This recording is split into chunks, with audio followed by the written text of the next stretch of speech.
good afternoon and welcome to Baina Midday News, coming to you live from Benab House, Atomic Junction, Medina. I'm Khadija Tukubra Kaila, and coming up in today's headlines, Transport Ministry has no power to determine fares, says COPEC. Also, court orders CID boss arrest for blatant disregard of sermons. And in other stories, PURC fines ECG board members of 5.8 million Ghana cedis over Dumso. Remember, this news is also live on Facebook and YouTube at Baina TV. Stay with us for details of the stories.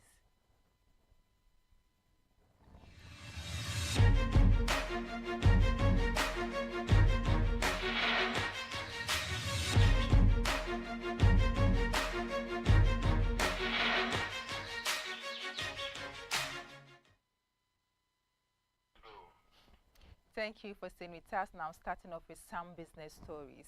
The Chamber of Petroleum Consumers has chided the Ministry of Transport over its directive to the Ghana Police Service regarding the implementation of new fares. The ministry on Monday, April 15, directed the Ghana Police Service to be on the lookout for commercial drivers who are charging fares exceeding the approval rates. Executive Director of COPEC, Duncan Amwa, however, contends that the ministry cannot compel the unions to comply with the directive as it has failed to address underlying factors contributing to the alleged fare hikes. He said the Transport Ministry has no basis in law to determine transport fares, especially in a deregulated market where the cost of fare is passed on and not regulated by the government. The cost of insurance is simply added on year in, year out. The cost of fuel goes up at will, as and when the dollar goes up, the international markets go up, and when taxes go up, your fuel prices are rising. He further asked why the Transport Ministry is in all of these discussions. He concluded that the Transport Ministry should not arrogate itself constitutional powers that it does not have at present to even call for the arrest of a driver or drivers simply because they are trying to recover costs of their operation. He said he is not suggesting the drivers should just go ahead and charge too much, but if there is a need for them to go up in transport fare, so be it. Away from that, Accra High Court has recently issued a bench warrant for the arrest of two high-ranking officials within the Ghana Police Service. The decision was made after the Director General of the Criminal Investigation Department and the Director General of the Legal and Prosecution Unit reportedly failed to appear in court to address alleged contempt charges. The bench warrant was issued after the court received an application by Sure World Global Outreach seeking the release of an impounded vehicle with registration number GN 2925-20. Despite the court's orders, the police officials continued to disregard summonses, leading to the issuance of the bench warrant. During the proceedings, the counsel for the applicant sought the committee of the CID boss and the DG of the Legal and Prosecution Unit for contempt. The court found the respondent actions as a refusal to adhere to its directives, prompting the issuance of the arrest warrant. It is worth noting that the court had earlier ordered the Inspector General of Police to ensure the appearance of the officials, yet they remained absent. In light of this, the court found that no one is above the law, and the evidence showed that its orders had been duly served on the IGP. Therefore, a bench warrant was issued for the arrest of the respondents.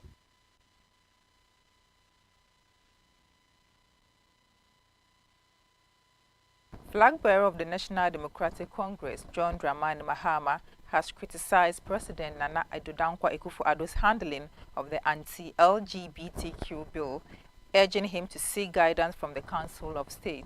Mr. Mahama says President Akufo-Addo's decision does not assert to the bill is undemocratic and wrong.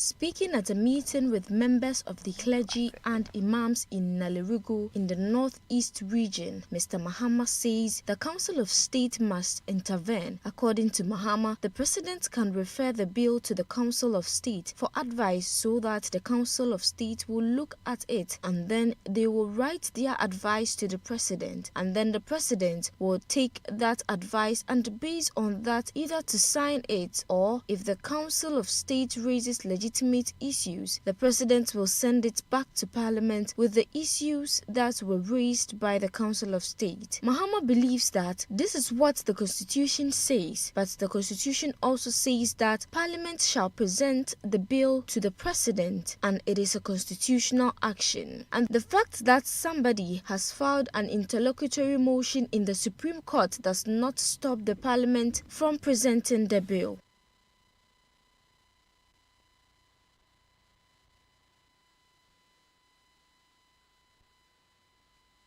Still on politics, the National Democratic Congress has officially stated that it will not partake in the Ejusu by-election scheduled for April 30 following the passing of the Member of Parliament for the constituency, John Kumah. According to the General Secretary of the NDC, Fifi Fiavikoti, the party is instead focusing on preparing for the main parliamentary elections in December. Delegate from the New Patriotic Party, NPP, in the constituency elected Kwabena Boateng, the second vice chairman for the party in the constituency last Saturday, April 13, as their candidate for the by-election.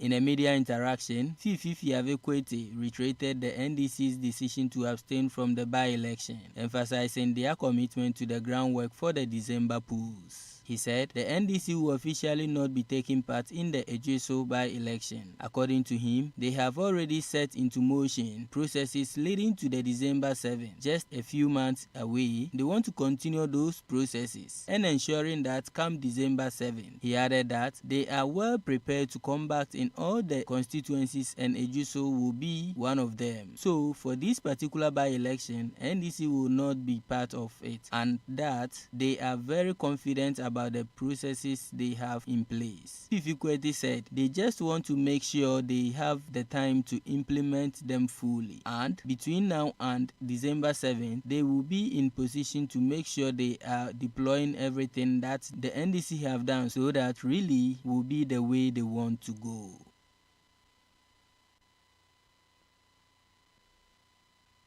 Now in sports, Ghana has been eliminated from the 2024 Futsal African Cup of Nations following defeat to Angola on Monday night. Ghana faced Angola in a must-win match on Monday, looking to give themselves a chance of progressing from the group stage. However, they ended up on the losing side once again as they lost 11-3.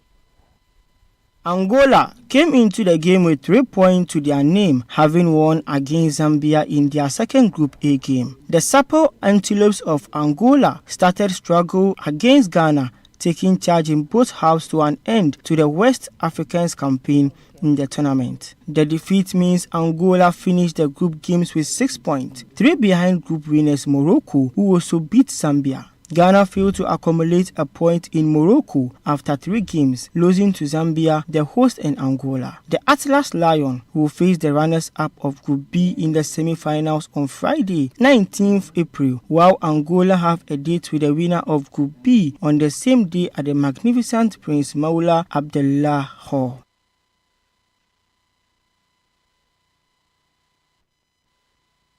And this is where we end our midday news. I'm Khadija Kubra Keilani. Have a good afternoon.